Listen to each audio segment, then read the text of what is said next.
Alrighty, so since we did so much technical stuff on the first day, and just a little bit of the creative, we're going to get started with some creative stuff, and then afterwards we're going to go over some more stuff inside of Unity to help you out with the visuals and setting assignment, as well as just the rest of the class moving forward. So let me pull up some of these documents. So how many of you guys were able to at least start the brainstorming a little bit? Few of you? Okay, good. Already got it started. So definitely keep in mind and remember for those that the interactions and the setups. I know I'm probably already sounding like a broken record, but that's what's important to get started. Really just put down ideas in your brainstorming, and then when you're done with that, it's not like you're doing that work and just throwing it away. Really analyze that list and find your best ones, and then use those as your setups in the LDD. So let me go ahead and find this clothesline document. All right, so here's the assignment itself.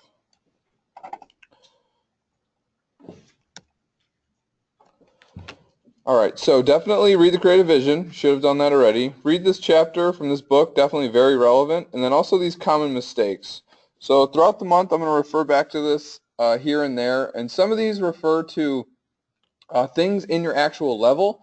And then others will refer to things that you want to just stay away from in a design sense. So one of them being like literal key and lock setups. We want to stay away from that. You're probably asking yourself, well, why? It's in so many games. It's been done so many times. Why can't I do it in my level?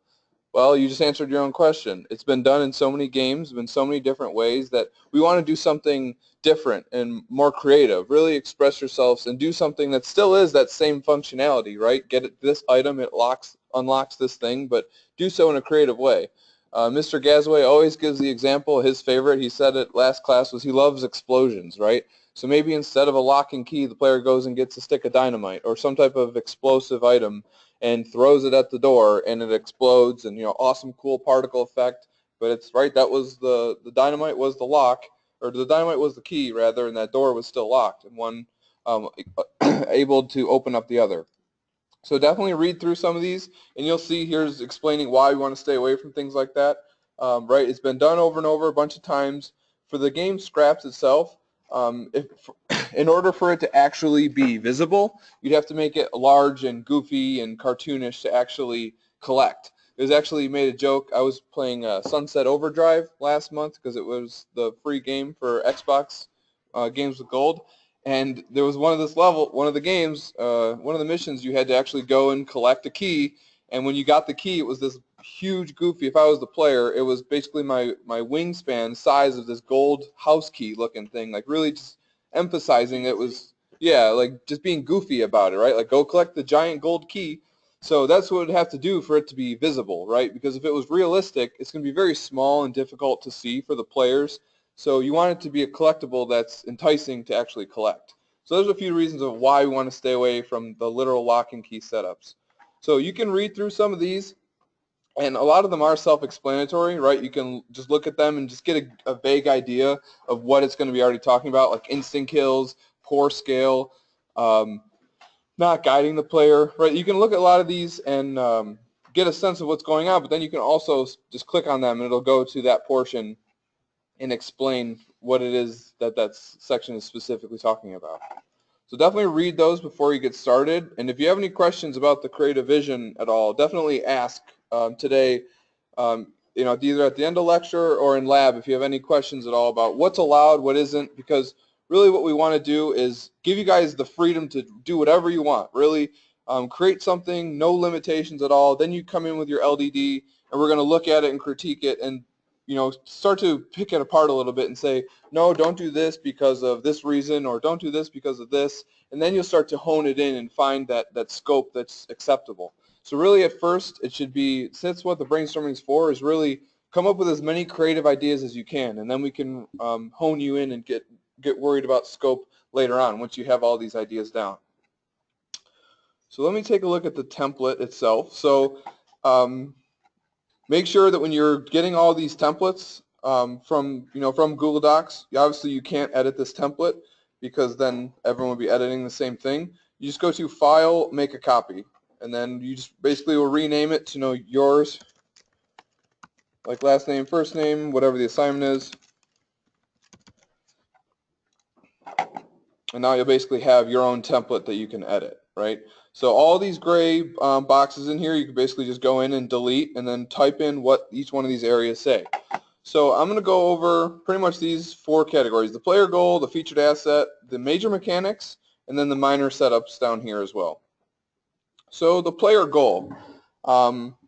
We don't want this just to be a one short sentence answer, or one short sentence statement in here, right? We want it to be descriptive in giving the player a single task to complete in your area, right? So saying the player has to traverse a maze or get to the end or collect one item, that's not a compelling goal, right? Really think of something when the player sits down at your level, right? They enter your level, you're going to give them some task to complete. So think about giving them something compelling and exciting, right? This should be something where if you were to call up your buddy and say, hey, I just played this awesome game, and you're like, yeah, what'd you do in it? Well, I made it to the end. Oh, okay. Well, what did you do?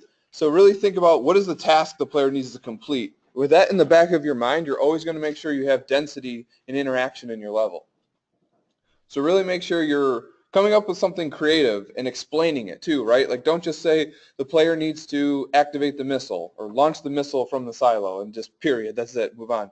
Really explain that and then explain how the player is doing it, maybe why they need to do it. Did someone send them from the bastion to do this? Really just explain out in some detail.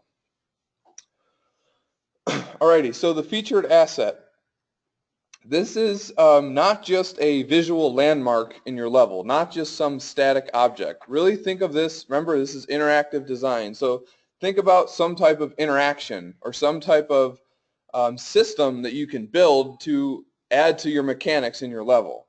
Right, so if we take a look at the common mistakes, one of them in here is the unworthy featured asset. So here you'll explain what we don't want. So yes, it's very much implied, like people think, oh, featured asset is just some object I'm going to find and import in my level and I'm done, right? Like so a huge lit sign or a building or a large vehicle.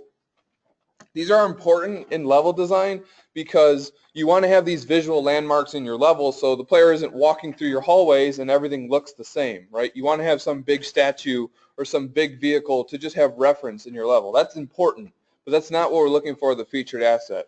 We want it to be interactive, interesting, and memorable to the player, and if you can, and definitely recommend it, is tied to players' progression. So those 3 things you want to be thinking about: interaction, interesting and creative, and tied to player progression. So here is one from a student example that was by no means like flashy and huge and exciting, but he was definitely very well implemented, very well executed, and hit all those 3 marks I just talked about. So this was a microscope that was just in this research lab in this student's area, and throughout the level you were collecting little clues and little pieces of information that you would find throughout the level. And then you could come up to this, this microscope here and interact with it, and you would investigate those clues even further and give you a little bit more information on how to progress. So it didn't necessarily, it didn't require you to, it wasn't required for progression, but it definitely aided it and helped the player's experience a lot better. And what was really nice about it was when the player went into this and interacted, it shifted back. Back when we did this, it was first person. But it shifted from that first-person view into like you were looking through that microscope. So the camera did a little transition, you looked at your clues, and then it backed out. So that little interaction, that system that he built, that whole thing together was his featured asset.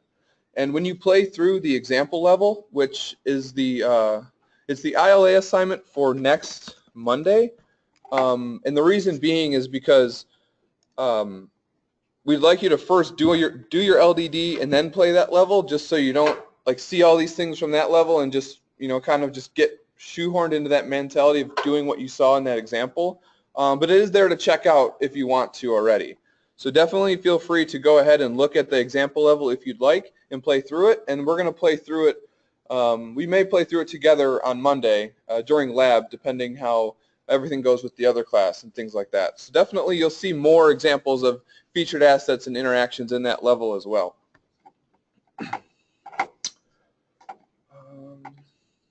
So let me pull up, I have another good example. Let me pull up another example of a featured asset, one that I worked on, and it's in my flow chart real quick.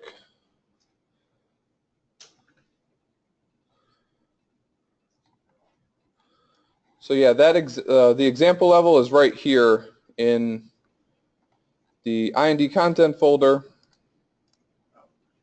Example gold right here is just an executable you can play. And we'll talk more about that next week. So what was up for? Flow chart.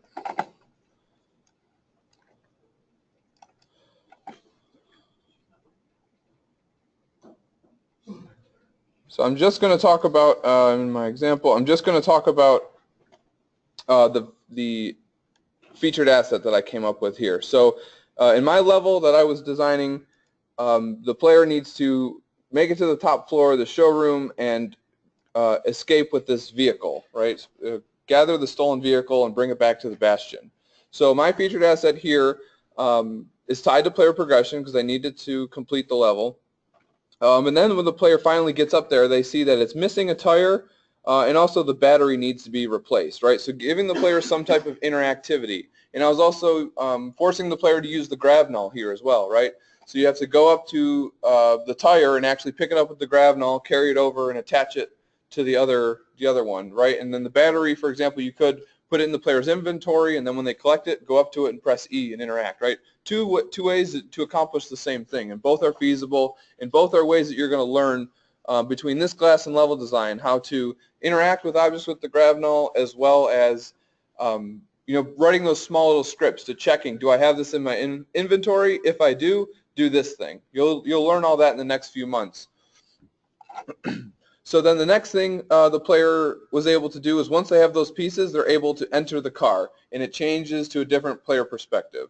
So be careful here because you're probably going to ask, well, you said there's no drivable vehicles in our levels. That's not allowed, and that's true. So what I was doing instead was basically just driving the car in a cutscene to make it look like the player was driving, but you're not giving them actual controls. And then basically the cutscene goes, the car drives through the side of the building, and it busts through, and then the level ends from there. So that was my example of a featured asset. So hopefully help you get going in the right direction. As a suggestion to stay away from a generator, that's always a super common one that I'm not going to say this isn't acceptable, you can't do this, but just think about it. You're in a room with, about 20 people. You want to stand out. You want to be unique. So if you do a generator, I mean, I can't even remember how many I've activated at this point, right? But if you do something like that, remember to keep in mind the interaction. It's not just about find the generator, go up to it and press E. There's my featured asset. Like, no, think about like maybe parts are broken or you need to do this first or this is stopping you, so you need to, fix this, and just think about adding a little bit more complexity and interaction than just sticking to the first thing that you come across. And you'll see when you watch the John Cleese video, one thing he talks about was he says in the years that he thought when he was working on Monty Python that his coworkers were much more creative than he was. He was definitely not the most creative one, but what the difference was, they would just go with the first thing that they thought of. Same thing with was it last E3 or the E3 before that? Is like all these games had assassinations or like neck stabbing seemed to be the popular thing. Well, that's just a bunch of companies basically coming up with and going with the first idea they think of. Everyone came to that same conclusion, right? And now all these games have neck stabbing in them. So don't just take your first idea and go with it. Really force yourself to come up with a bunch of different ones, then select what is the best one moving forward. Especially when I say, the common thing too is when we say, all right, no lock and keys. You're not allowed to do lock and key. You can't do key cards. And then the next thing people will think about is crowbars. Like, all right, I'll just have a crowbar. So no crowbars either, because I know that's the first thing that your mind's going to go to. All right, so any questions at all about the player goal and the featured asset? Those two specifically.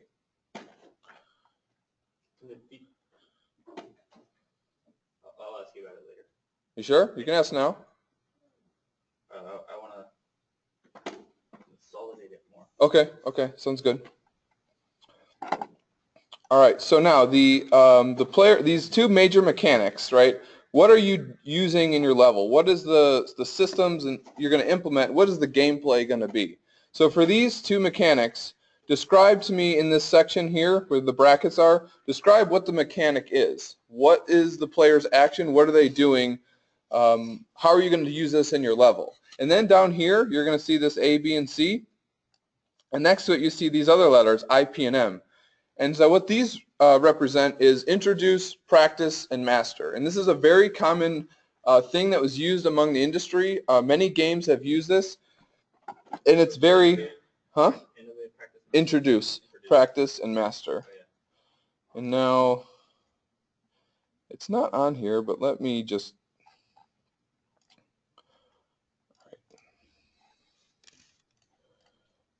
I'm just going to go ahead and throw the IPM chart, which I'm going to pull up.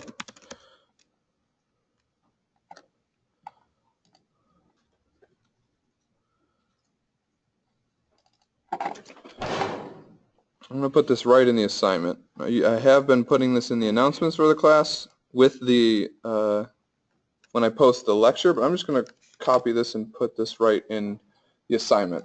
But here is an example of, this was actually a student IPM chart, and this was done very, very well, except they just mislabeled it and called it an IMP chart. It's the only mistake on the whole thing. But this is a final project team that made one, and so this is a bit more elaborate than what you're using it for, but if you understand how it's applied into a level, you can definitely apply it into your own area on a smaller scale right now. So this game was all about, it was a 2D side-scroller, platformer, and you could create clones of yourself. And the clones would do different things, right? So there's this derp clone, which is basically just standing there, and you could spawn him on pressure plates to open up doors and interact with certain things. You could put him on these little springboards to bounce him and hit his head against the wall, do different interactions like that. The boom clone was pretty much just, you would spawn him, and then after a few seconds he would explode, and he would basically you could use him to like grenade jump. If you're familiar on the games like Halo or any other shooter where you could grenade jump, it was like that. You'd spawn him, and you'd have to time it to jump, and he'd kind of shoot you over. And then the poof clone was more about teleporting to kind of blink throughout the level. So that was their game in a nutshell. And I just wanted to explain that so you kind of could read some of these and get an idea of what those actually were. So across the top here, these are the level numbers, right? So this is what each level is going to have in terms of mechanics, and then obviously down the side, these are the different mechanics. So if we were to be working on this game together, right, and everyone is going to be working on different levels, I'd be like, Marcus, you're working on level 5. So in level 5, the player needs to master moving and jumping, practice interacting with the environment, and then also we need to introduce the crusher. So if you're working on a level, you read this vertically.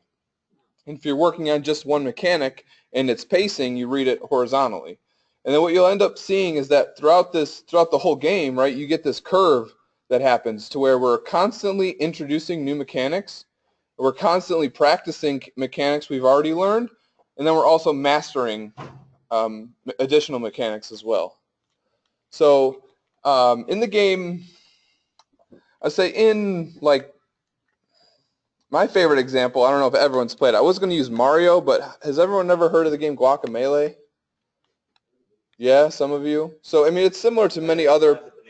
It's similar to many other platformers, but I really liked it in terms of just there are different types of jumps that you were able to do. So you could double jump, basically a single jump, then you learn double jump, then you learn this like triple type of jump. And basically how you would introduce, practice, and master that is basically introduces, you expose the player to it. You give them the ability in a safe environment to where they don't need to use it, but they understand it, right? And then practice would be more of the player needs to do this to progress. So you have a long gap, and the player needs to, they need to learn the double jump to move on. So that way you've tested the player and you know that they've learned the double jump and they've practiced it because they haven't been able to get to this point unless they've used it.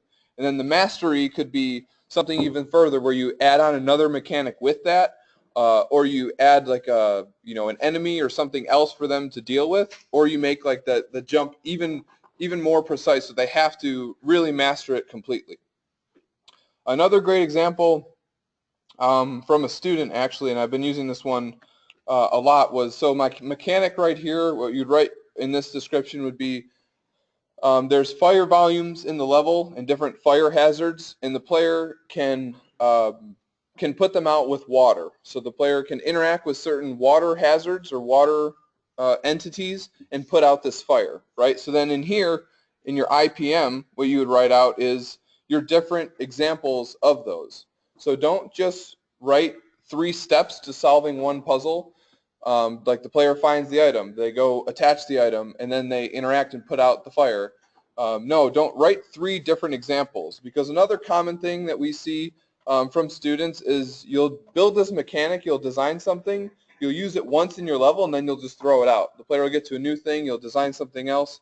And each one of these systems takes actual time to develop, and actual testing and debugging and fixing and improving, right, and polishing. So the more mechanics you have, you're starting to spread yourself out too thin. So we'd rather you worry about consistency and quality rather than just sheer quantity. Because if you can prove that you can do this on a small scale in a 3-month project or a 4-month project if you're online, then you can definitely showcase that, yeah, you could work on a series of games, or when you get to final project, you can work on a game with a team over 5 to 6 months, right, and really showcase all of that. So stick to just 2 mechanics. Don't worry about coming up with a lot of different ones. Just stick to 2 right now. And then if you want to have an additional example down here, maybe you have one example to where you use both mechanics together, that could be something to think about. So going back to the fire example, this student basically had different sprinkler systems throughout his level that you would interact with the fire. So you would go up to one in a very contained area, and it was just a pipe on the wall, and you would interact with the valve. It would turn off the sprinkler systems, or turn off the fire volume, and then also, like, right away you'd immediately get rewarded with a collectible. So you're rewarding the player for doing what you've designed, and it's introducing this system. Then later on in the level, he had it to where there was more fire around, so you had to be a bit more careful about where you were going. But then there was the pipe on the wall, but the valve was missing. So now the player has to go with the grav null, find the valve and go attach it to the valve or to the pipe, and then interact and then put out the fire. And then from there, he had another setup that was the pipe was on the opposite side of the fire. So it was the fire in between you and the valve. And then he had these vending machines on his level that were spawning little soda cans. And you could pick up one of the soda cans and throw it at the valve, and it would break and put out the fire. So could have been, worked a little bit further with that, but that shows that's 3 separate examples, right, of using the same thing. Don't just have 3 little valves throughout the level where you walk up to it, press E, walk up to it, press E. Like, that gets boring and repetitive. He was constantly adding another layer to it, or making it just varied enough to making it feel different and fresh. So that's what I want to see in here, is these 3 different examples of your one mechanic. All right, so now the minor setups. These ones are definitely tied to progression in your level and almost transitions from your major objectives, right? So you want to give the player constant interaction, and you want to remember the 10-second rule. So you don't want to have players ever spending longer than 10 seconds without there being some type of interaction. So if I'm just walking through your level and I'm not jumping or crouching or using the grav null, if I'm just holding W and can move the mouse back and forth, you're going to lose players like this. You're going to lose people's attention. So, with technology and cell phones and all the types of media out there, people's attention spans are definitely becoming shorter and shorter. So you need to hold their attention. You need to keep the interaction high, or else people are going to start to get bored and not want to continue to play through. So these minor setups, these little interactions in between, you can use just like that. So moving things with the grav null, like if you just have a doorway and there's a pile of debris in front of it, picking up, moving out of the way with the grapnel. That's much better than just walking through an empty doorway. Or having some type of platforms that slide, and you use the grapnel to slide them in and out to progress. Different little minor setups like that. The stacking puzzle, I see. That's the most common one where you stack a box to jump over a fence or jump up to get to a higher ledge. Some type of reward like that. And also, well, some type of setup like that. And also tie in a reward to it. You'll see if you look ahead on the map, one of the things that you're going to be required on the map is 15 collectibles, or 15 objects that the player can collect and that will go into their inventory. And we want to be using those in compelling and interesting ways, right? Like you don't just say, all right, I need 15, so I'm going to have one little hidden area and there's 15 items just laying on the ground. Like where was the thought and effort that went into that? Think about the pacing. Think about what your actual interactions are, and use your collectibles as rewards for doing the actions you want. And start to think about on a smaller scale. Like it doesn't need to be, all right, they get the Holy Grail and they complete the final quest or things like that. When they complete the objective, they get this one collectible. No, think about like putting a collectible up behind a ledge so the player understands, all right, I'm going to jump up there and get that. And really think about that pacing for whether they're smaller, minor setups, as well as your larger, more interactive systems. So these ones too shouldn't be, question? Yeah, so when we're thinking about how we're supposed to, formulate this, are we thinking just one level or are we thinking multiple levels? You're thinking, that's a really great question. So you're just thinking about one area. So I'm going to use the term area and level. So the difference is right now you're designing part of a level, because eventually when you get to Des 3, you're going to combine all your areas as a team, and then that'll be anywhere from 3 to 6 people for one level. So really think about it in terms of time, how much gameplay you have, and that should be in the 2 to 4 minute range of actual interaction, how much time it's going to take a new player to get through your own area. So you're going to be doing all this in one scene, and you can think of it right now as your own level, but think about you're creating one area or one part of a level. Does that make sense? Okay. So like one room. Not quite a room, but a portion of, like you could be a large warehouse or some type of facility, or you could have an outdoor portion that leads indoors. And you'll definitely see a lot of that when we go through the example levels and you get a sense of a size.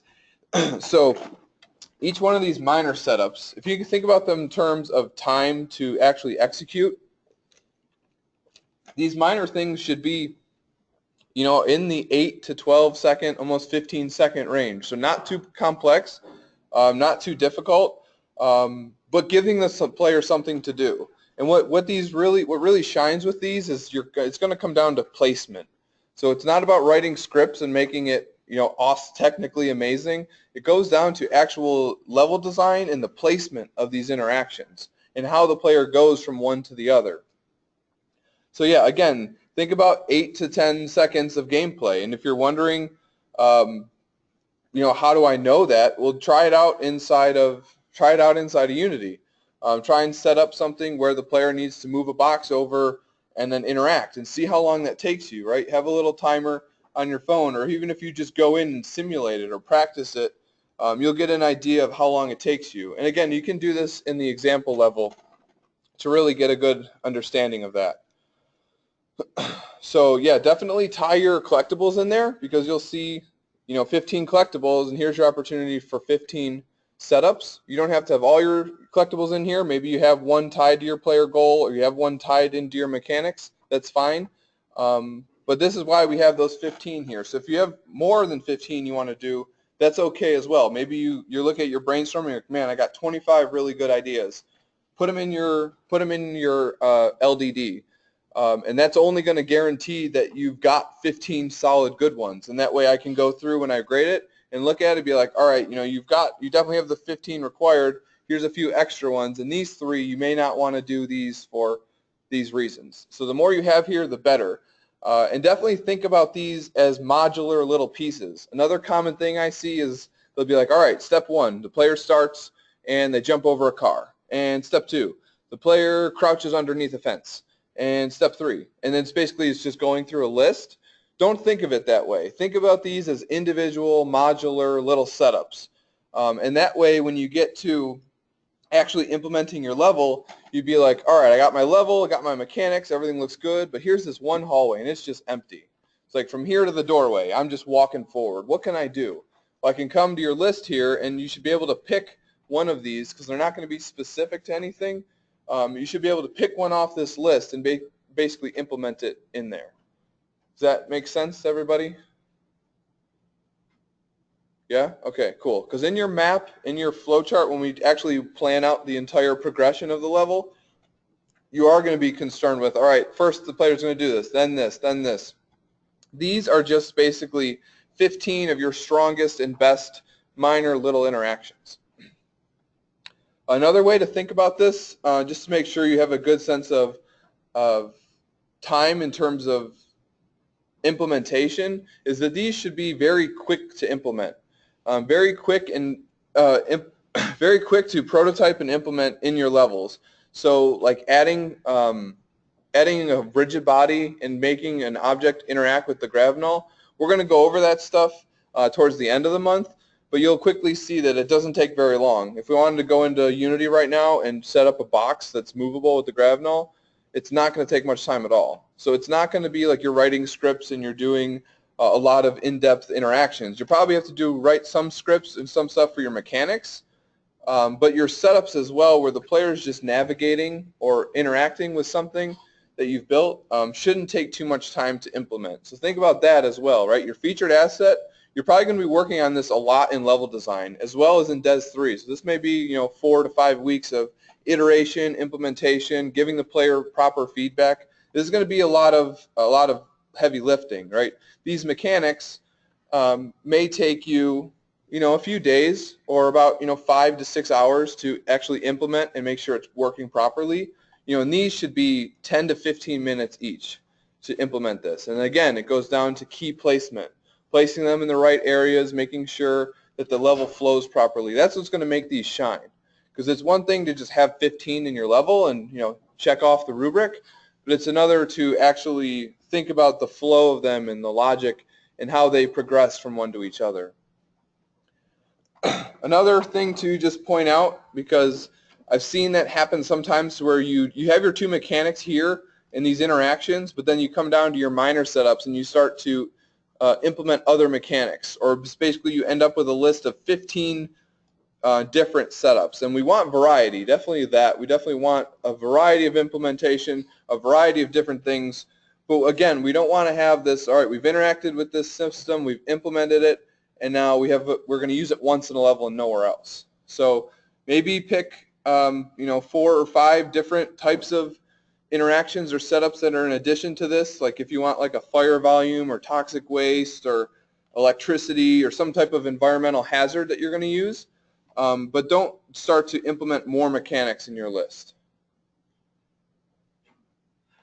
All right, so anybody have any questions at all about the LDD at all? Any of the setups, the major mechanics, the minor setups? No? Straightforward stuff? Can you just explain a little bit again? I'm recording all of this, so you'll have it all in the recording for everything that you missed, and then afterwards, if I have a little bit of time after, I can run you through some key things to point out. All right.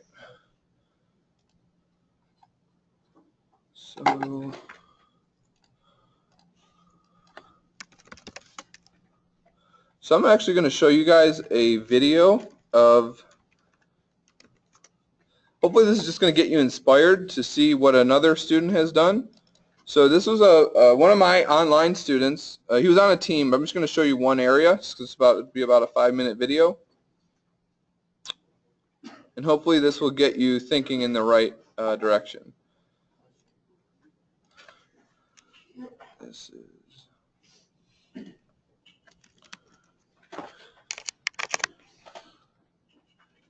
And for any of the online students, if you can't hear the audio, I'm going to post the link of this will be posted in the announcement itself.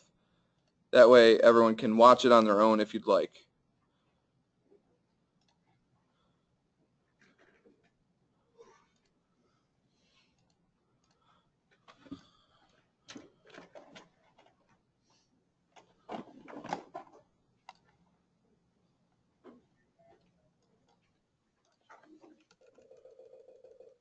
So what is this? This was one student's area last month. So after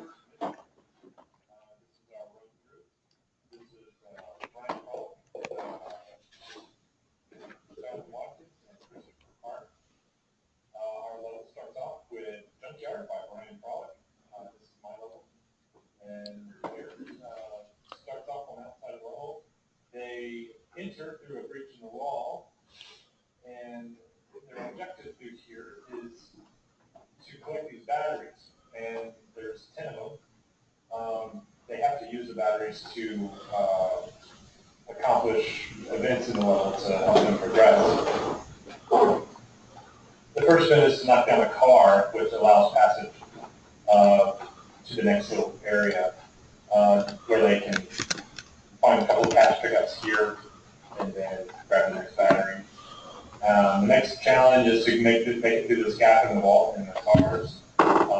They can't make the jump, so they have to climb up here and make a elevator jump. Gives them another little area. There was a cash pickup right here between these two cars. Then they have to crawl through underneath some cars and get their third battery as a checkpoint. They come out to the open here and see a bulldozer. If they go up next to it, it looks like it might work. So they'll look for a button. They'll push the button that says you need 4 batteries to start the dozer. Well, the player right now has 3. So obviously they see this one on the acetone. here's a really good example of a miner setup here. A hint that the drain is clogged, so they can use their grapnel and move these, and it'll drain on. Go. All right, then they can start the bulldozer.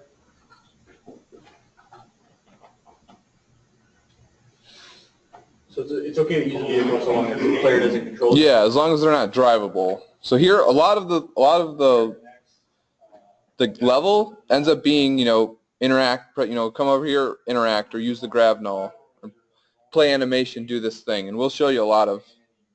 Basically, when the player does this, play this animation.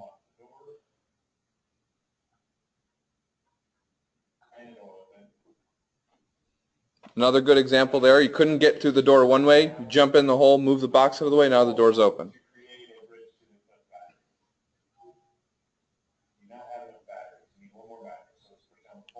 Another good example here, knock that down, jump. It only knocks one direction. You got to jump across the lava. Once you get inside, you'll pull the battery to the temperature regulator. Alarm goes off. The place starts to smoke. Pipes burst. Pipes fall. Steam blows open the door. You can run out now. You have a few seconds to get away.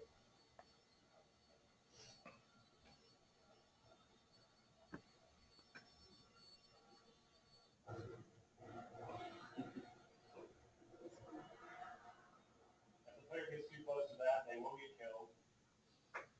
And that blows open the gate to the third tier. That's checkpoint.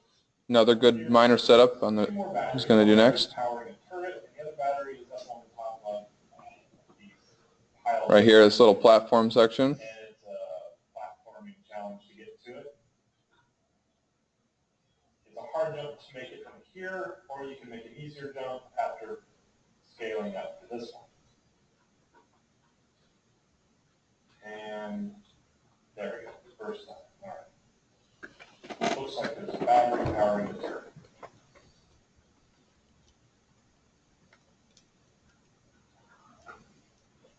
And there you can see too, the turrets aren't great. It wasn't very hard for him to just avoid it, right?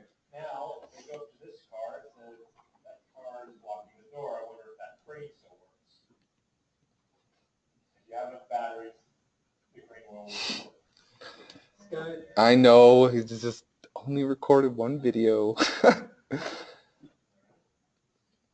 crane will pick up the car and let you access the next little area. Once you get up on top of the security building here, you find the last battery and you can access the zip line out of here. And that is the end of the junkyard. So that was all one student's area. That was all his portion of the level. And here you're going to see it transition smoothly into the next student's area. But we're not going to watch the whole video. And they go on to try and get this guy on the Skype call and things like that. So that gives you an idea of, right, the density and the interactions, right? So he did a really good job of having these little minor setups throughout his level that were tied to the progression, right? Moving the little grate off, the acid pond, that long jump to make it through that area. Question? What were the mechanics? Like I noticed you had to collect and use the batteries. One of his mechanics was basically that anytime you see that blue object, that you can interact with it. So it was about getting your finding those blue interactable points, those buttons or the telephone pole or the crane had the blue attachment on it, and interacting with the environment in that way. What was the other one? It seemed like he really stuck with that one. But there you can just shows that I want you to plan for 2 and implement as much as you can moving forward. Did the gravity all count as a mechanic? I'd like you to just use it in addition to it. If you can find a way to make it its own mechanic, I'll definitely review what you have and give you feedback on that as well. But really the density and the interactions in there. And the IPM thing as well is not something that's easy to do the first time you do it, right? We can talk about pacing your mechanics and introducing it here, practice, masters, things like that. But it comes down to implementation and just keeping that in mind the whole time that you're designing and actually building it. Another really good thing that John Cleese will talk about in the video was being able to adjust, right? So it's going from this creative state to this implementation state. So in this class, this is when you're designing. And when the project and portfolio 3 students come in, ask them, like, after this class, how much design, how much creativity are you doing? And we asked this last month, and the average answer was anywhere from 10 to 15%. Like, you're being creative and you're designing about 10% of the time. The rest, you're just implementing what you've already designed. So you really want to make sure that you plan ahead of time and really practice what you're doing before you get into implementing the level. Because if you start implementing something that isn't great or has some flaws, the level is going to have it's going to reflect those same issues. One other thing I want to talk about, just for clarity's sake. So things that you're going to need in your level when you're finished are terrain in some fashion or another. So you don't have to make an outdoor level. You don't have to do anything where the player walks on the terrain, but you're going to be learning the terrain tools in level design. So it's important that you have it in your level and that they can evaluate on how well you've used the tool. So it could be it could be some portion of the level the player walks outside. It could be that you're doing an indoor level and you have a window. The player can look out and see the terrain. That's okay. As long as it's in your level, it's present, that's going to be acceptable. So make sure that you keep that in mind. Maybe that changes what you want to do or how you want to design your level. Because you can do some indoor, some outdoor. Totally up to you. The 15 collectibles, those are going to be required. So think about that, and think about tying some to the player goal, some to your mechanics, maybe one or two in your featured asset. You need 15 of some capacity. You don't need to be all 15 of the same. Here he basically did the batteries were his tied to progression, and he also has some cash as hidden collectibles. And that's really what you need to know for now. We can get into more of the requirements for the map once you guys get a little bit further on. So let me see if there's anything else to cover.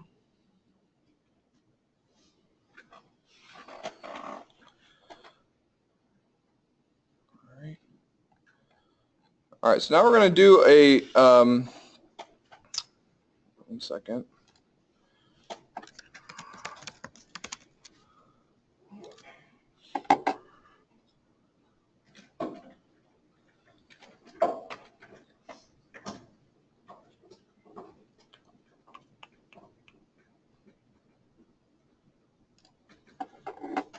Why don't you guys go ahead and take a short break, and then we'll come back at 10, and we'll go over the level blocking tools and some helpful tips for the visuals and settings. So anybody have any questions at all about the LDD, brainstorming, anything we've covered for the first portion? Question? In the LDD, could you elaborate more on the 15 minor things? Sure.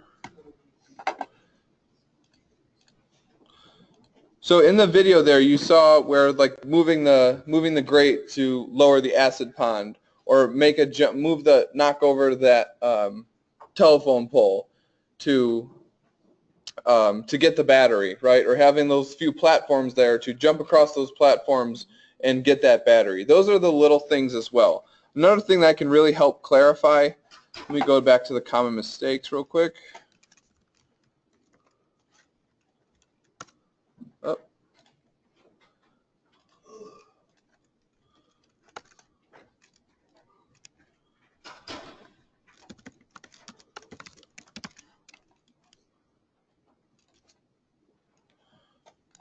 So this big empty area. So this is what we want to avoid, right? By this large open space where you have your interactions and you have your setups, but they're so spread out and so far away from each other that you just have this big empty area. And I'm sure this looks similar to a lot of games. I look at this and I see like Skyrim, and I'm like, oh God, that's why I never played that game. Is because it's just so big, so much walking interaction, so much open space. Yes, that game is massive. There is interaction. There is really good gameplay. Very successful series. You know, things like Skyrim, you know, Oblivion. What? Exactly, right? I get anxiety because there's too much to do. I don't know. I like some type of like streamline. Like I'm more of sandbox games like Crackdown and GTA where it feels like there's more density, less RPG elements. So we want to stay away from this, right? Like RPGs and big games like that, like Assassin's Creed, hundreds and hundreds of people work on those games, right? Big open spaces, big interaction areas. We want to stick more to density and focus on these interactions. So this image here, this was actually from a student that he turned in his alpha. So a little bit, this class used to actually be a 1-month class, to where this whole 3-month process or 2-month process was 1-month class. So you'd come in, you'd have 1 week to learn Perforce as a team and make a map as a team. Like ready, set, go. And make a team all in the first week. So, and then it was basically week 2 was your alpha. You had to get everything working. Week 3 was beta, where, you know, player feedback. And then week 4 was gold, that polish. So they had 1 month to make a level. And when you see the example level, everything was done in 1 month from design to implementation. Now you guys have a longer time to really plan it out and learn how to build the level properly. So this image didn't look like this for alpha. He basically turned in a hallway that was an L. The player just walked forward, interacted with a button, opened a door, and walked out, and that was his level. Didn't get very good grade, didn't do very well, and we told him, look, you need to have interactions in here. You need to have some type of traversal or minor setups, like you're asking, what do I do for these minor setups? And he was like, okay, I understand. So the player walks in here, right, and there's this barricade in the way. So the player he had to like move a box to reach this little higher platform up here, right? Move the box in place, jump up here, and I'm on this walkway. Now the player walks over, and then when they get to this other side, they can drop down here, or they can walk up this walkway to reach this higher spot, which was a collectible. And then they can drop down, you know, deal with the fire, another little small interaction, go around the corner, like he had like a pit or something there, and you like move a board into place to slide it to traverse to get across. So really the density and the interaction, and really focusing on a lot of robust gameplay in a short space. And just a screenshot like this is very interesting and compelling, right? You can look at a lot of different things going on in just a small contained space.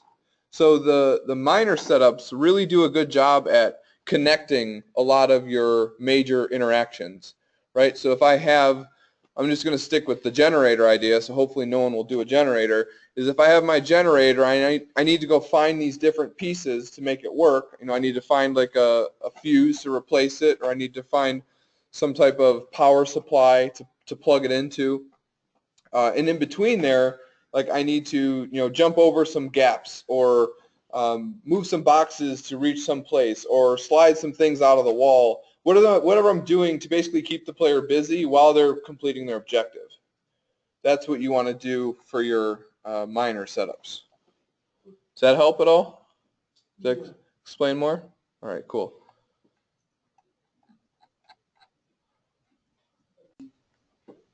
Like you can write 1 to 2 sentences.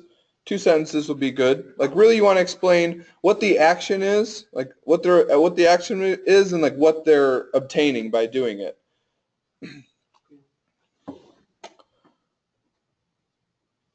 And we're going to cover a little bit of the level blocking tools and how they work. And also I'm going to talk about reconcile offline work, which you may have seen in the playground. You're wondering what this command is and what it does. That's something in Perforce that's a little bit more advanced, and you can, it has its benefits and it has its issues. So we're going to cover that and what it is and why you should use it and why you should be very careful if you do decide to use it. So inside Unity, you'll see this level blocking meshes drop-down menu. All right, here, this gives you all of your objects. So in your project, inside this ASCOR folder, is this level blocking tools folder. So this will basically, because you came to Full Sail and you have, you've paid a lot of money to be here, you now have this tool available to use in any project that you want moving forward. If after this class, or if you want to do a side project, you want to have these tools available to you, all you need to do is take this folder, right? And if I just show this, see, Show and Explorer, very similar to what Perforce has. Just Show and Explorer. You just take this folder here and copy it and paste it into a new project. You'll have this available to you. Question? If we happen to use this for a personal game, would Full Sail have like a right to that game at all? No, no. And as far as what Full Sail owns of your own work, basically all Full Sail says, like when you get to Final Project or even this project, if you want to like put this on Steam or on some service for like $1 or just free to play, all Full Sail has the right to it says that was made here. You completely own it. You collect any profit that comes from that, but they just get to say that this person went here and they made this while they were at Full Sail. So it's the same thing that goes for Final Project, because you do have some teams that will put it up on Steam for like $5 or free just to get people to play it, and that's all Full Sail. What? Oh really? From Full Sail? Cool. Do you have the project set up properly? It should be in your project template. So these tools, basically, if you look in this folder, there's some materials, bless you, some materials and textures, and also a bunch of scripts. So you can look at these and see what's going on. It's pretty impressive. This was actually written by an artist that works in Final Project. I worked with him for a few years under his wing and learned a lot.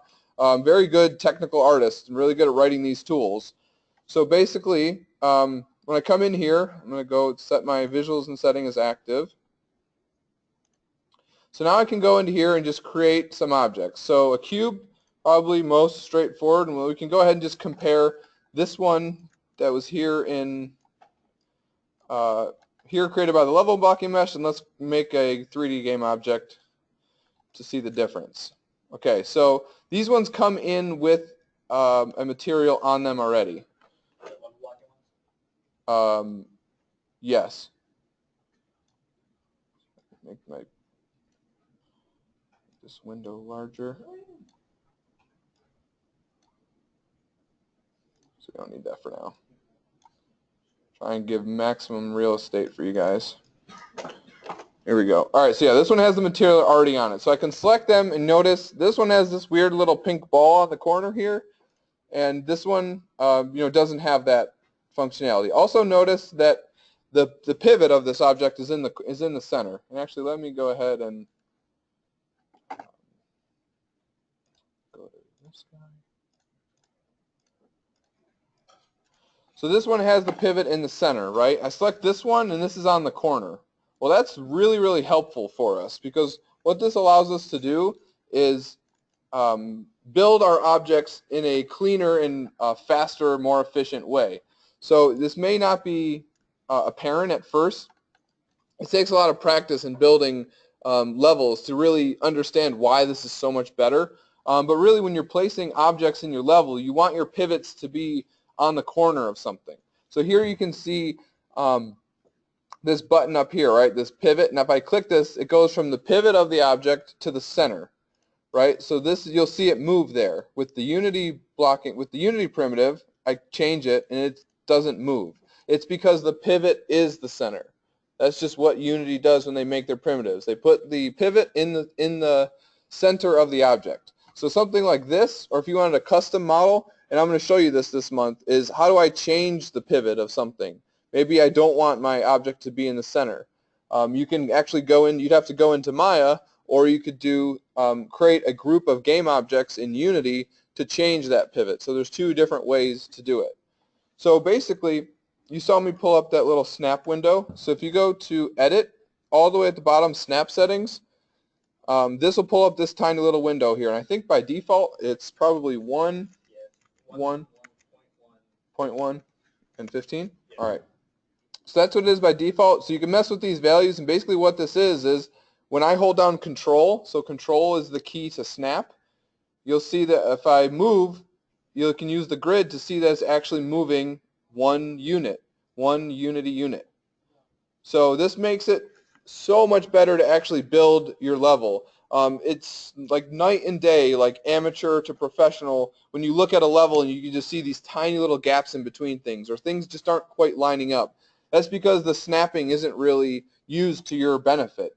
And also when you're building things, keep in mind that your position, like you know, if you start moving things like just this without the snapping, you get all these weird values. And now it may seem like not a big deal, but get in this habit now, because when you actually get to placing objects that you're animating or you're writing a script for, and you need to actually add and subtract or multiply these values together, multiplying decimals or adding decimal places just takes a lot longer than just adding whole values. Same thing, it's like, all right, I know my player can jump 2 units or 2.5 units. You don't want to make a gap that's 2.436 long decimals. You really want to be precise, and it's just a lot cleaner to look at and work with, as well as work with other people.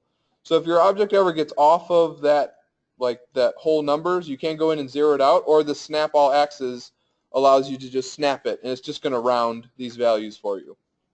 And this basically X, Y, Z's is like if I move it in the Y, I can just do snap Y, and it'll move in place. So really helpful tool. So you'll see now is when I try and, if I wanted to make like a corner of a building or something like that, I can duplicate these and just start to rotate around, and make it rotate from the corner. That's what's so powerful about doing from the center. Now watch if I try and do the exact same thing with these Unity primitives. It's more of like rotating it doesn't really work as well.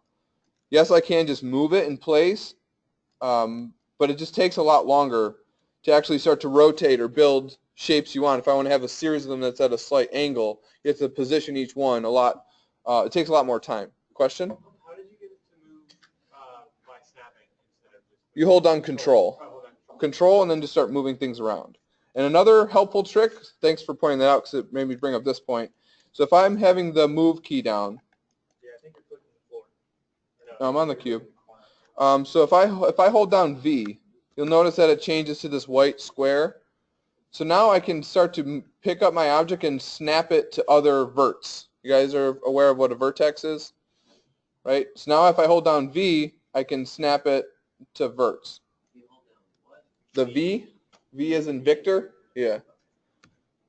So and also too, you can like move this around. So say I want to snap this corner to this corner, I'm able to do so. All right, so now you're probably wondering what the hell is this pink dot here for, and why do I need to use this scary new tool?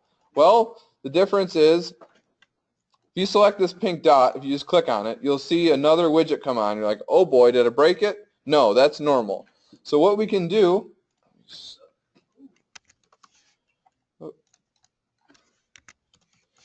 what you can do is, again, I'm going to hold down control and start to move this and watch what happens.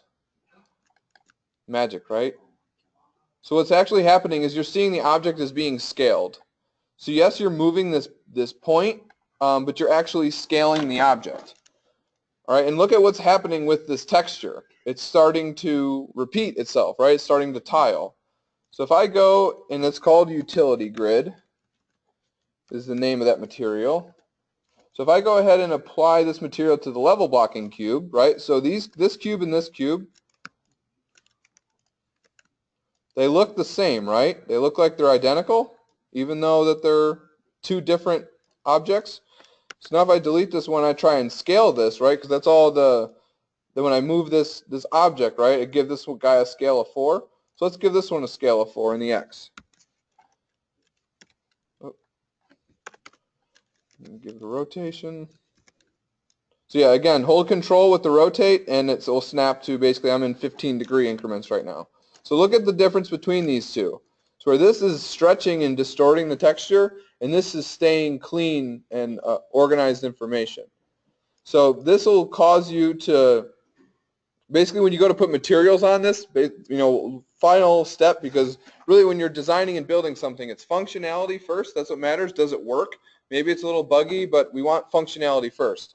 And then player feedback, making sure that they understand what to do and how to do it. And then finally is that polish phase. Well, if you use these Unity primitives and you get all the way to that polish phase, and you go to put materials on it, it's like, oh, this looks like crap now. You got to go through and fix that, or put actual level blocking meshes in place. So go ahead and use these now, and it'll save you a lot of time later. And definitely, these are a professional grade tool. Like I said, this was made by an artist in Final Project, and we use this exact tool in the game that we worked on and shipped for PlayStation 4 and PS Vita. So definitely a very useful and professional grade tool that you have access to now that you're a student and in this class, made it to this point. So I have some textures on my desktop, and that's a good transition to show you the textures website. So I have this bookmark. It used to be called CG Textures, but now it's textures.com, completely free to use source. The only catch is you have to create an account, but it's completely free. And what they do is they give you, oh, that's awesome, they give you 3D brushes now. Sorry, side tangent. They give you 15 credits a day. So basically you can come in here and say, all right, I want to have brick. I want to get a brick texture. So like in that visuals and setting level, right, there's those two pillars and the wall in front that has a brick texture on it. Go to basically now, zoom. So now I have, basically I can pick from block, cinder block, medieval, facade, modern, rounded. They give you so many, you probably don't need all of these, right? But I'll go in here to, let's look at blocks. And now you just basically want to find something that is close to resemblant what you're looking for. So this one looks pretty good. This one's all right. So really it's just up to your own preference at this point. So now let's just select this guy. And here you'll see it's free. These ones are download. So you'll see basically everyone has a free version. And the only difference between them is like the size or the resolution. And 1024 is by far big enough for what we're ever going to need this for. So you can see that these are free to download. And it'll ask you to sign in if you're not. You basically just need an email address. You don't have to put in any information. And there you see you have 15 credits. So what I did when I was a student is every single day I downloaded 15 textures, and now I have on my own computer just as large, basically a copy of this on my own personal machine, my own organized way. Because you'll see it gets downloaded with some weird name. You got to go in, rename them properly or organize them how you want. But really, this is a really powerful resource. And then also pay attention to some that say that they're seamless like that. That's important for tiling, right? Because you'll see right there it's seamless, which means there's not going to be any seams when it repeats. So then you can also click this preview to see what it will actually look like when it tiles. So some are going to be better or others, better than others. So I am an artist, obviously, so I've been trained to notice and spot out things like this. So you'll notice that what's called striping, or just a pattern that starts to be formed by your eye, right? So it's just this one brick that looks a little weird or different than the other. You start to notice it everywhere.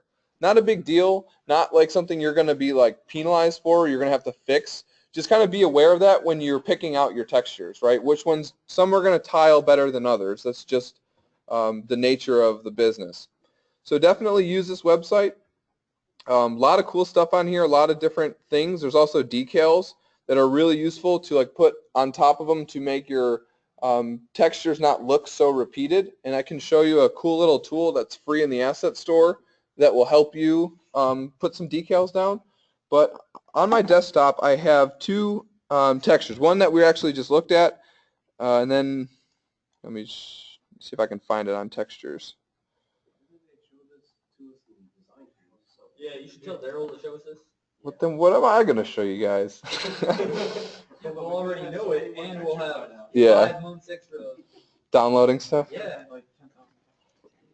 We were going Google Images and searching for large textures and shit like that. And you get like these watermarks and shit. Yeah. Like, son of a- It's like, this is what I want, but it has a watermark. No. Yeah. Fucked up. Um, Google when we were all searching. I know, right? I think it was concrete. We were all looking at images and not web. Well, that's what he showed us. That's why. So I wanted to show you an example of a horizontal, I don't know where I got it exactly, but basically a horizontally tiling texture, because some textures are designed to tile two ways, right, horizontally and vertically, and others are basically meant to just be on a wall. So I got this texture from here. There's just so many. It's called Brick Medieval. These textures we could use on something we did. Yep.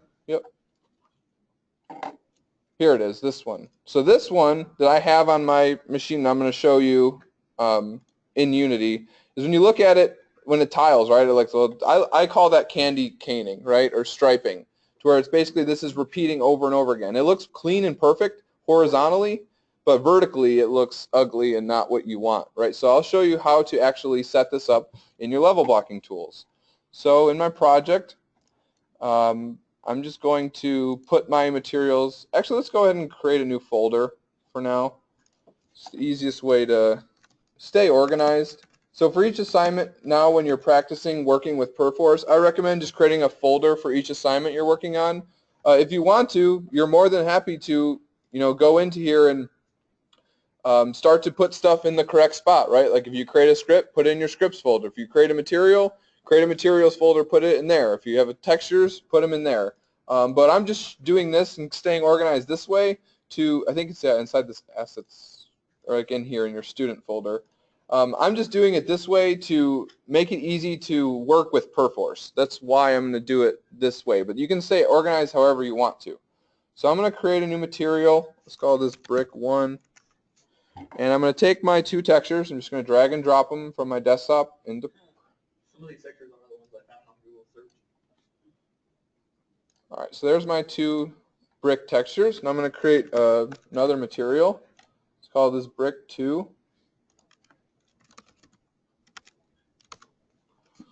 Okay.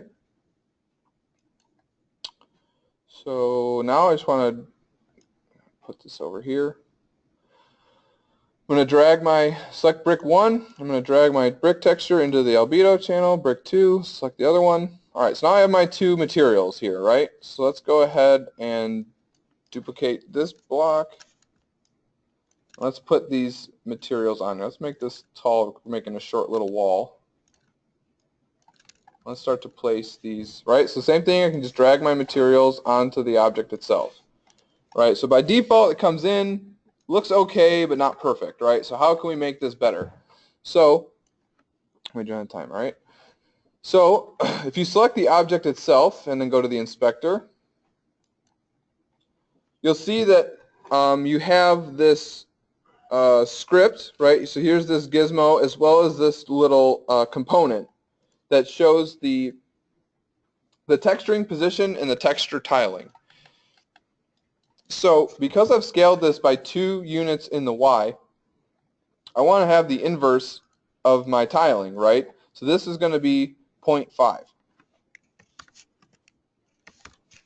So now that texture is going to fit within the bounds of that object, right? So it's basically just 1-to-1 the size of the object to here to make the inverse to the texture tiling. So now if I duplicate this and say I want to have the same object that's 3 units tall. Well, you see there when I start to move it, it's just going to preserve the UVs. And when I say that, I'm going to explain in Maya what I mean by preserve the UVs.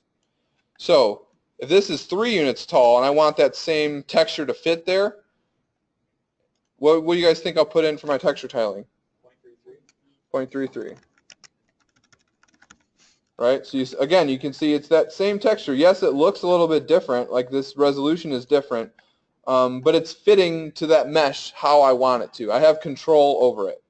So now this texture positioning, this would be useful if you want to have a certain part of it in a certain place, right? So I can just click, see when you hover over it, you get the 2 arrows with your mouse.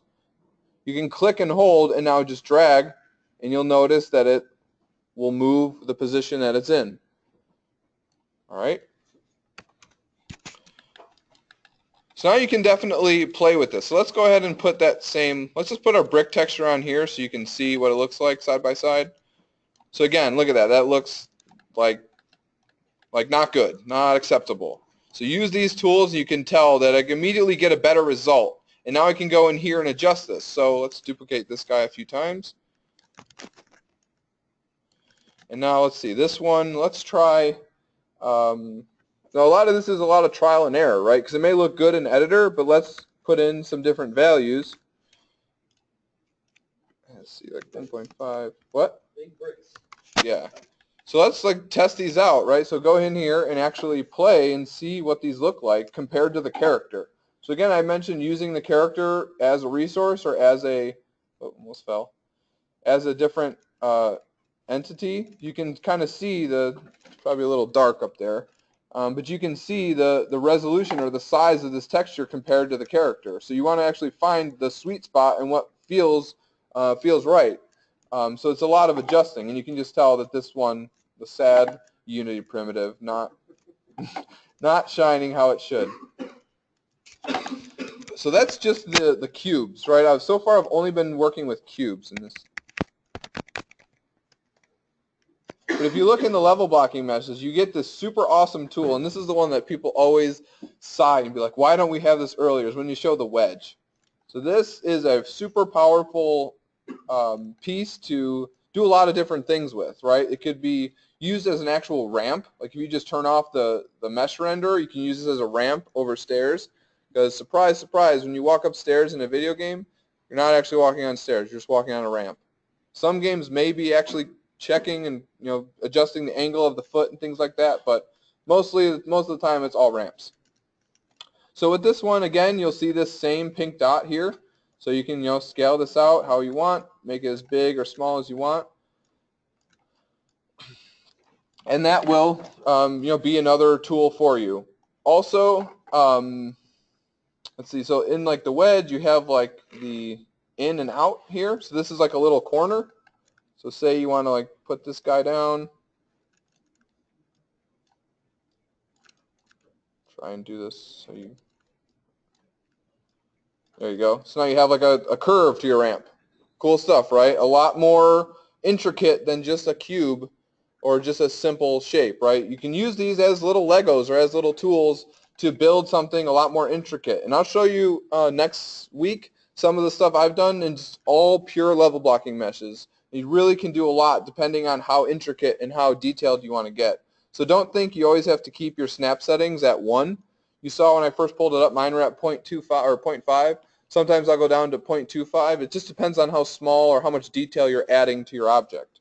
Because you can really do a lot with simple shapes. And the playground level definitely showcases that very well. All right, so question? How would you fix that mesh? Or not the mesh, the material? It's fine like that. I'd just leave it like that. Yeah.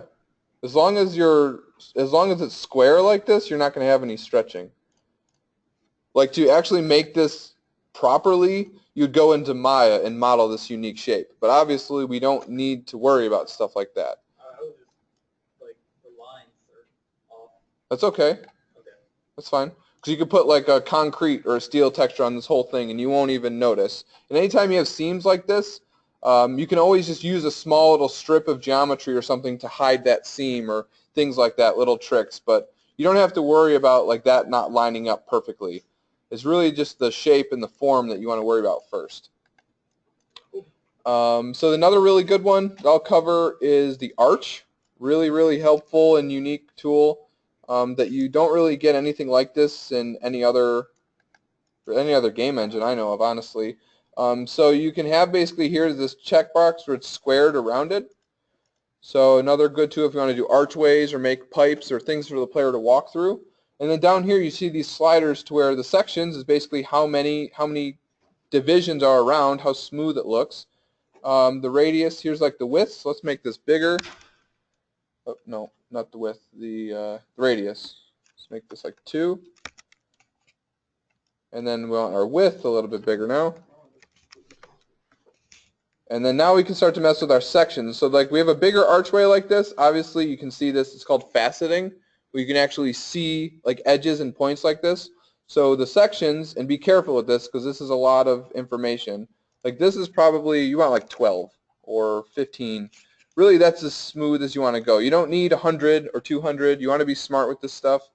But the sections is how you can control, obviously if it's 2 or 3, 4, you can start to see how it adds more detail to the object.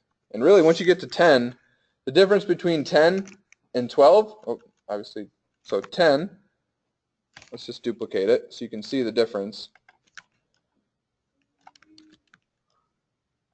Let's just try like 20 so you can see that the difference between those two is very, very minimal, right? And this is almost double the amount of geometry as this one. So really be smart with this stuff. Anything curved, put it where it matters.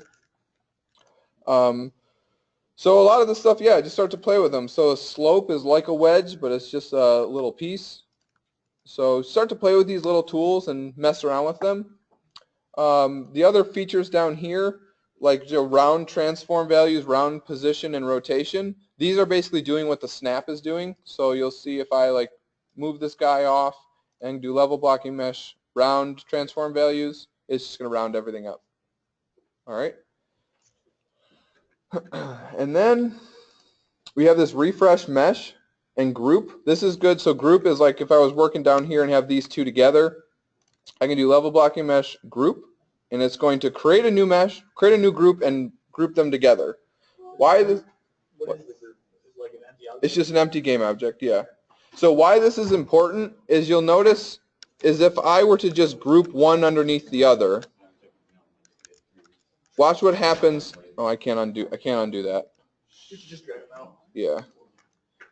So if I just make say I just want to make one the parent of the other, and look at, so this one has a scale of 2, 2, 3, and my wedge has a scale of 3, 2, 3. So it's different. And so if I make one the child of the other by just dragging and dropping, look at what happened to that texture. Because what's happening is it's inheriting the scale of the parent object. So now it has basically a scale of 0.66611. It's trying to, find the difference between them.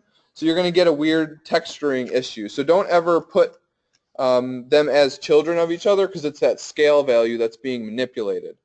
So that way you would rather just take them and do the combine, or you could just manually create an empty game object and drop them in there, and you'll notice that they're there. So if you ever see anything weird going on with the material looking funny, it's probably because it's the child of something with a scale value that's not 1. All right, and then so the refresh mesh. So you've built your level and you made this really cool thing and you want to populate it all throughout your level, right? You want to have multiple different ones throughout your level. You don't want to build it the same every time, right? So you want to make a prefab, essentially is what I'm getting at. Everyone know what a prefab is, how to make one? Yeah? Cool. So basically, to do so, I can just drag my object. Let's see, I want to put put it smart. I'm going to put it in my visuals and settings folder. So I'm going to drag my object into here. So now I have this prefab that I made. But now I want to go and place it somewhere else in my level. I'm like, where'd it go? It's not there. It's not there. Why? What? Well, you select the object and you know that they're there. It's just the mesh isn't there for some reason. This is just a symptom of the tool. It's something that just happens when you make a prefab. It loses this mesh filter. But we've added in this refresh mesh option. So now I can select the level blocking mesh themselves and hit refresh mesh. And oh, it was placed over there. So let me just go again to show you that it doesn't exist.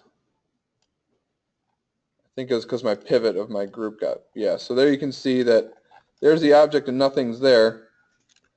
Now I select them, hit refresh, and they pop up. So that's just a symptom of the tool that you have to do, but obviously making a prefab is still faster than building it every time. And that was worked in because we were having that issue. All right, so any questions about the level blocking meshes? No? You guys doing all right? Cool. All right, so now I'm just going to explain something to you in Maya, basically about what is going on with those level blocking tools. So if I tell you guys, if I start to talk to you guys about UVs, do you guys know what I'm talking about? You talked about a little bit in design tools? Yeah, so basically the UVs of an object are, and let's just go ahead and go to Google and do 3D object UVs. So basically, I like to think about it as you're wrapping something in wrapping paper. Here's a really good example. So if you have you have a present on Christmas morning and something different than like a box, maybe it's a weird shape. Here we go. So some type of weird shape. You unwrap that wrapping paper, but rather than just shredding it completely, you slowly and meticulously fold it out and lay it flat, right? And then maybe you like color on it and draw on it, and then you wrap it around the object again. That's what UVs are. It's just basically each face and each edge all are represented here in 2D. So what an artist will do is once you lay this out and you know, okay, this is my belly, this is the back, here's where his ears are, where's the face? Maybe this is like his mouth. Here's the hand, right? So they lay out the UVs in an organized way and then paint a texture so they know where the coordinates are on this will line up with the object. So I'm not going to require you guys to do this at all. All I want to do is explain what's going on with the level blocking tool. So I'm just going to create a cube.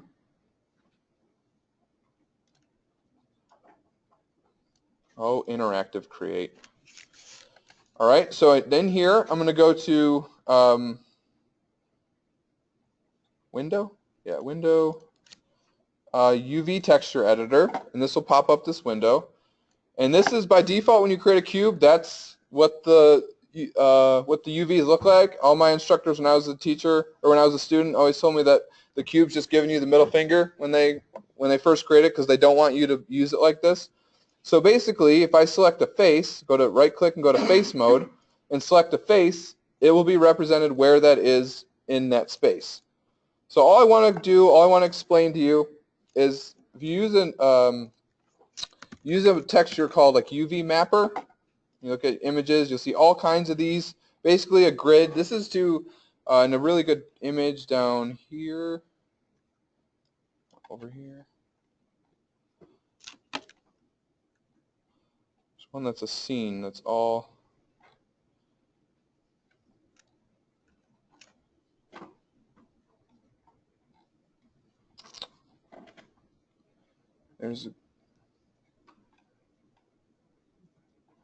Anyways, there's like a good representation of like a scene that's just covered in this. So what artists will do is they'll actually put this material on everything, make it sure it's right before going forward. So I have one on my desktop. Again, I'm just going to apply this on the material. So I'm going to create a new material.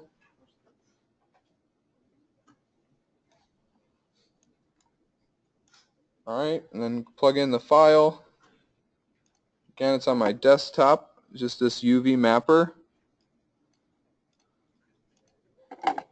All right, so now I hit 6 and it'll display. So there it is on the object. And then here, if I select this, you'll see there's my material.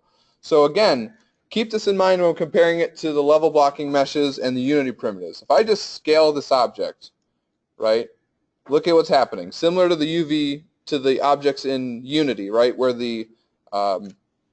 it's just scaling, it's scaling the object, but the UVs aren't changing. But now, and same thing if I go to the Move tool, and just like select these vertex over here, right, and just start to move this. Same thing, it's just scaling the object but not the UVs. But basically in Maya, there's this shortcut. If you hold down W, or if you look at the Move tool itself, there's this Preserve UVs. So I turn that on. Same thing too if I just hold W and turn it on, same way. And now I start to move this. Let me turn that off. There. So there you can see my UVs without the texture. So now when I start to move this, pay attention to what's going on. It's warping a little bit, but it's preserving those UVs. See how they're actually moving here? So it's not doing the best job at it, but it's working. So this is like what you do to do little tweaks and adjustments, because as I move the object, the UVs are moving as well. That's what's going on with the level blocking tools. That's all I wanted to explain. So you don't have to UV objects. You can if you want to actually go over, if you want me to go over at some point in the month like how to actually UV something that's a little bit more complex, I can definitely do so. But I just want you to understand what UVs are. So if an artist comes to you, you can actually talk to them or understand what they're saying, so you're not clueless. So definitely just good to understand. All right, and now, let's see, we got about 10 minutes left. So the one thing I definitely need to talk to you guys about is reconciling offline work. So everyone familiar with, I'm going to go ahead and save this. Everyone familiar with how to check out a file? Like say we have a script in our scene or in our project that we want to work on, right? You know how to check it out, and you're going to check out the meta file that goes with it, work on it, and then go back to Perforce and submit, right? Everyone comfortable with that? Understand that process? Understand what happens when you're checking out a file, you make edits and submit it? Should have already done that already. But now I'm going to show you what reconciling offline work can do. So basically, it's going to do a shortcut for you. And you need to be careful with this because you can lose a lot of work this way, or you could save a lot of time. It's really up to you how you want to do this. But definitely, you have to understand what the tool is doing before you start to use it. So I think it was Perforce. So I did a few changes in here, right? So I added some materials, I added some textures, I added this prefab, and I also made changes to my scene. But one thing to notice is that I never went to Perforce at all. So technically, it's going to be tough for me to get everything in there, right? Because I want to check out stuff first, and I'd have to go into each one of these and mark for add all that stuff. But what you can do is actually what's called reconcile offline work. So I'm going to go to my project. Here I am. And now what I'm going to do is I'm going to do it from my scenes folder first, because I know I changed my scene, right? I modified my scene. So now I'm going to right click on my scenes, and here it is, reconcile offline work. So what this is going to do is it's going to scan my workspace, my scenes folder on my computer, and compare it to the one on the depot. It's going to look for any differences, anything new, anything changed, anything deleted, right? So that's what I'm doing. I'm going to click reconcile offline work. And immediately this pops up. All right, so in this window, you don't want to just go ahead and hit the next button and click OK. Actually pay attention to what this window is showing you. So at the top here is modified files. So these are things that are already in the project that are now changed. In this middle here, this is where it's going to show you anything new, any new files that aren't in the project already. And now here at the bottom, this is where you're going to show if anything was deleted. If you've changed anything, it's going to show up. If you've deleted it from your project, it's going to show up here. So when I hit reconcile, all it's doing is it's going to check these files out. Here it says select files to check out. Here it's going to mark these files for add, and it's going to mark these files for delete. So it's doing one step for you. So I'm going to go ahead and hit reconcile. And now those are in my change list. They're checked out, and I can submit my changes I just made. So it's a little bit leery because you have to understand what's going on. So now let's just Previously, to make changes, you had to check it out from the depot. yeah. Make changes. You still should, and you can go ahead. The reason that you want to do this is it can save you some time. If you're in your scene, you're adding new materials, you're doing a lot of stuff at once, it makes it a lot easier. So you'll notice I can go to my project, wherever it is. So you go to, so here's that new visuals and setting scene. Here's all my new objects. I can just right-click on this and mark for add. Right, and it's going to add those to a change list. Same thing. But now what happens if I reconcile from here, reconcile offline work, scanned that folder, it found all these new files. See, now I have files in the middle part, it says marked for add. All right? So now let's go all the way up to the assets. So you don't ever want to go all the way up to the project and reconcile offline work. Does anybody want to take a shot as to why that is? Library and the BS. Exactly, the library and the temp folder. So what reconcile is doing is it's scanning the folder that you're choosing and everything below it. So it's going to scan the project. It's going to say, oh, you don't have these library files. Let's mark those for add. And we don't want to ever do that. So you always want to be conscious of what it is you've changed.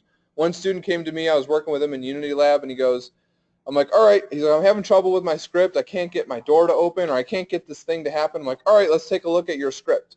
And the student goes to me, well, how do I know that I wrote that script? And I was like, you don't remember if you did it? Like, you have to be conscious of when you're creating stuff, like where it is in your project and what it is you've been working on. And that's why you want to really stay organized, why I put all of my new stuff in this folder right here, just to stay clean for now. But that's the thing, like he wasn't sure if he made the script, and it made it very difficult for me to help him because he wasn't sure where it was located, if he even made it at all. So you really want to just stay organized. So now I'm going to go ahead and hit this reconcile from the assets. So this is just going to scan all my assets to find any changes. And this will take a little bit longer. You'll see this slider come up. That's just because it's going through all those files one at a time, looking for changes, looking for changes. And there we go. It found those new files are well. Also notice it's finding all the meta files. That's what's really important, is being able to submit those as well. So there we go. I've got my new files marked for add. I got my new files that I changed, or my files that have changed. So I'm going to go ahead and submit my change list.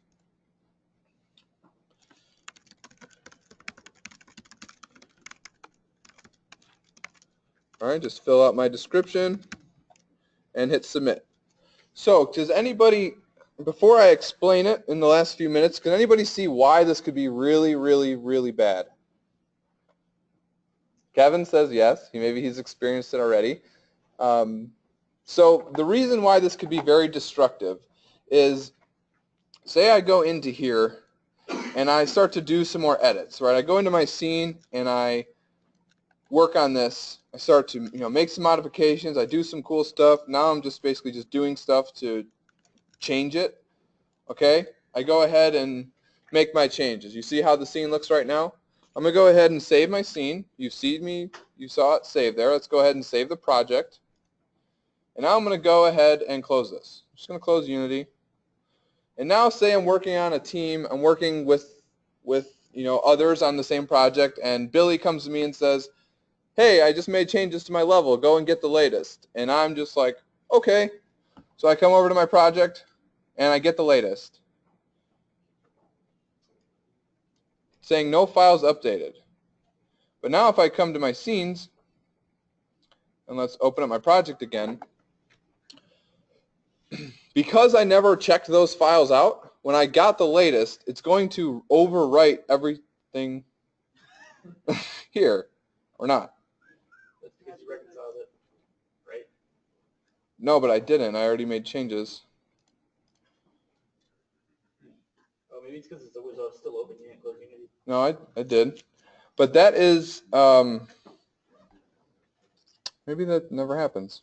It doesn't do that anymore, yes. But that is what will Maybe because there was no other changes to get. That's probably, right? Is that it, probably? I think so. There's no other version to adjust. So let me see if I change. No, that won't work either. I'd have to have someone edit it. Well, that makes proving that point much harder. If someone wants to go into my project and edit something, feel free. And that way I can prove my point. But if there was a new version to get from there, you would lose this change. When I go and get latest, because what is get latest doing? Anybody remember? It's updating with all the newest information you don't have. Yeah, it's copying the depot over to my, it's looking for changes and copying it from the depot over to the workspace. So if it recognizes anything different, it's going to overwrite that. So you can't use reconcile offline work as a crutch, because when you get to the team portion of the class, you can start stepping on each other's toes and overwriting your work. And this is definitely why it becomes important that you want to submit your work often. You know, I recommend, how much work do you guys feel like losing? None, right? I am in the ballpark of, if I'm going to lose work, it's going to be 15 to 20 minutes. So that's how often I'm going to submit to Perforce. If you wait an hour or 2 hours to submit and then something goes wrong, you know, you just lost that much work. The same thing goes, I had a student that tried to submit his work Sunday night for the first time all week, and then, you know, did that mistake where he got latest first before he reconciled everything, and then just wiped out a whole week's worth of work.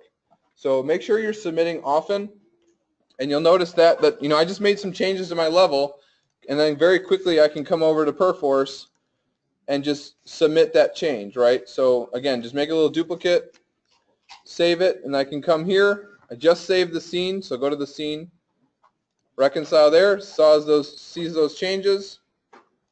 Now I can reconcile. So this is really good if you're doing a lot at once, right? You're adding materials, you're modifying scenes, you're working on scripts. I still strongly, strongly encourage, and some teachers don't even want me teaching you guys this because they think it's a crutch that you don't actually learn version control. So if you're working on a team, and this is a test question, so I recommend paying attention to this part, is that if you're working on like a team project and you're working on a script that's shared among everybody, you still want to check out the file. To check out the script and the meta file and probably lock it. Communicate with your team, hey, I'm changing the player character, so I'm going to check out this script and work on it and submit it when I'm done. You still want to get in that habit. But the reason we're showing you reconcile is because it'll save you some time and efficiency if you're adding stuff and changing things, and then also will account for the meta files. Because you'll notice that every single thing has a meta file. Again, I know I'm probably repeating myself, but this folder, this IND folder, has a meta file. So by doing the reconcile, it'll grab all of those and make sure you're submitting everything properly. Any questions at all about Perforce and the level blocking tools? Does that make sense? So we do all that from the depot spot, not the workspace? Yeah, I like to work everything from the depot tab. Really the only time you need to go to the workspace is if you have new files. Because I can go into Unity, let's create a new material.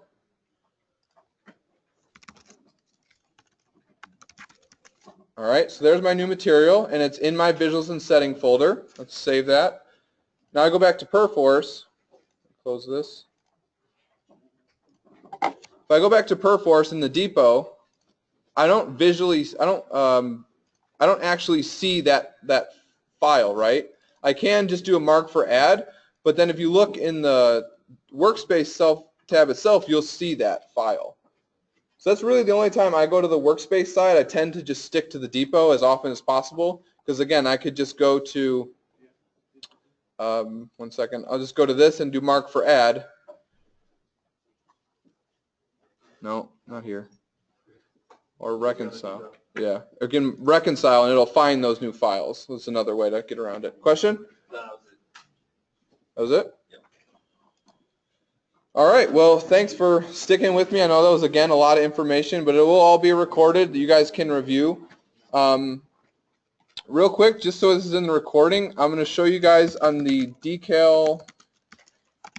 I'll show you guys, the on-campus guys, I'll show you in lab how to actually set this up. It's really straightforward, but here's this little simple decal system that you can go ahead and open this up right in Unity.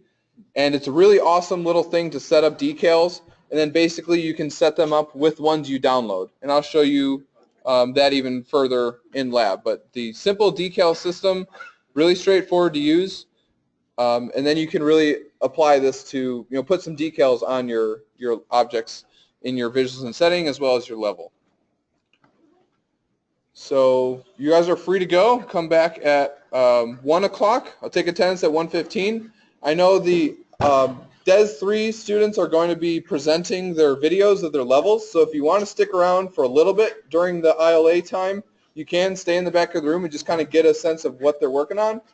And then, yeah, as long as you're back by 1:15, you're free to stay in the back.